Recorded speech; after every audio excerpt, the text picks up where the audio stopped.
পরকীয়ার শাস্তি কি? পরকীয়ার শাস্তি হচ্ছে ইসলামের সবচেয়ে ভয়াবহ।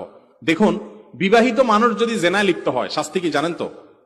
ইসলামের যত দণ্ডবিধি আছে, যত শাস্তি আছে, এর ভিতরে সবচেয়ে মর্মান্তিক, সবচেয়ে মর্মন্তুদ, সবচেয়ে ভয়াবহ শাস্তি হলো পরকীয়ায় লিপ্ত হলে, অর্থাৎ বিবাহিত নারী পুরুষ জেনায় লিপ্ত হলে পাথর মেরে নির্মম ভাবে মৃত্যুদণ্ড কার্যকর করার কথা শরীয়ত বলে। কেন? আমরা অনেকে হয়তো মনে করি দুজনে খুশি মনে করেছে একটা অন্যায় কাজ, শাস্তি হতে পারে, অন্যায় করেছে সেজন্য, তাই বলে মেরে ফেলতে হবে? এত বড় কি অন্যায় করেছে?